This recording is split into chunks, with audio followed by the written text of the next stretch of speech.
how often do you see people who are healthy people, who follow your lifestyle suggestions? How often do you see those people develop kidney disease, COPD, arthritis, and other advanced diseases? How often does that happen when people are following this plan as you recommend? You mean when people are on live food? If they're following what you're suggesting, how often do they get these diseases? How often do they get cancer? And it's how often does a healthy person who follows this end up getting sick from these things? Well, I mean, nothing comes in a vacuum. So, of course, if I have a lot of stress, if there's a lot of worries in my life, I can get kidney problems. I can get diabetes. I could get a lot of problems, like cancer, too. And, yes, I don't think... Personally, we have followed people that are absolutely taking care of themselves every day, because if I do take care of myself and I exercise and I have time to meditate and you know, be a part of my life, totally take charge, I will be ahead of big worries and problems that I have too. Because life is going to happen for all of us. Accidents are going to happen. And I really find that if you are a step ahead, and you might be able to take what comes your way much better than you would have otherwise. Well, I think the point you're asking, and I'll go right to the point, the jugular vein of this, if you're living properly with just diet, does that preclude any diseases? And the answer is no. It will greatly, greatly, greatly, greatly buffer you from other diseases. But food alone is not going to prevent disease. As Anna just articulated, you know, I've known people who were really living healthy for a long time, and something dramatic happened in their life. A divorce, their child died, and that's what made them sick. Because it all comes down to one single issue, the immune system. So why food is so incredibly helpful, proper food, non-polluted food, nutritious food, strengthen and support the immune system.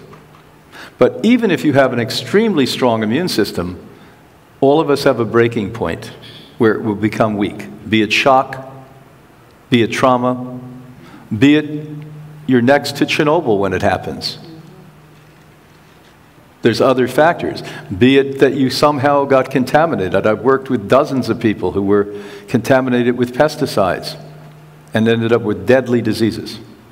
You're living in a house that's full of mold, and you're not aware that the walls are full of mold. That's another phenomena that medicine is just starting to catch up with. You know, there's a handful of doctors I know that are experts in mold, but most doctors, even well-meaning doctors, they don't know what to do with this. Yeah. So just to rephrase that question differently, you know, there's for people that are saying, I want to know if it's worth it. A lot of people say to me, 96, 94, I don't care, I'd rather be happy.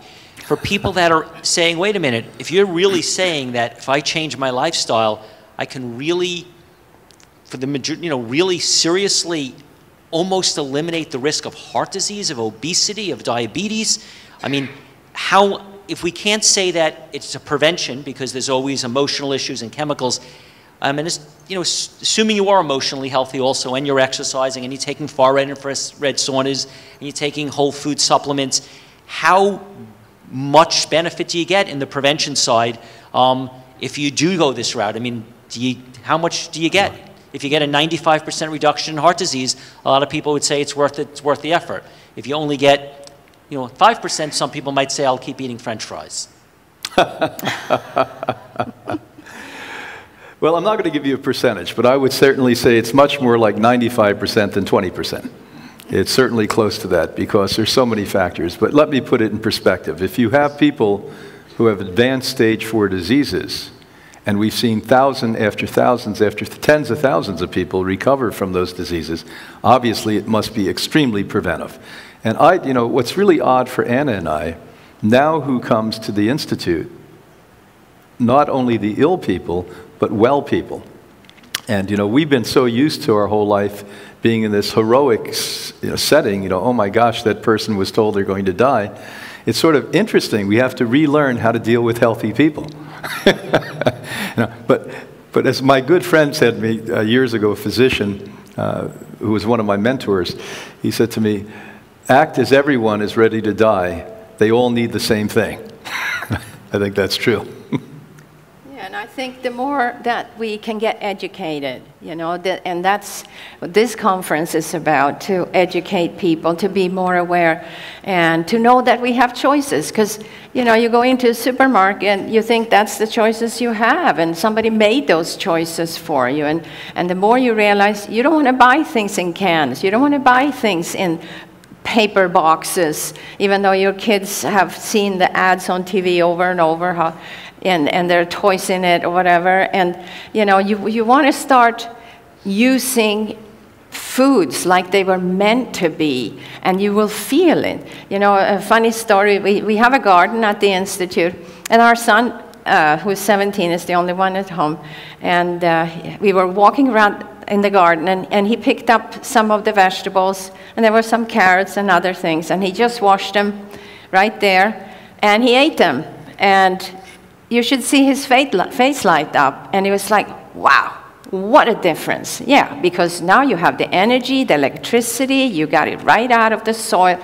Most of us don't know that. We don't know how that feels. And your grandparents knew that. They would pick things right out of that garden and feel that energy. And that's what we do with sprouting. That's as close as we can do. You can do it anywhere. And you can have your wheatgrass, sunflower, pea sprouts, your broccoli sprouts, clover, you know, anything that you want to sprout. And you can get that electricity.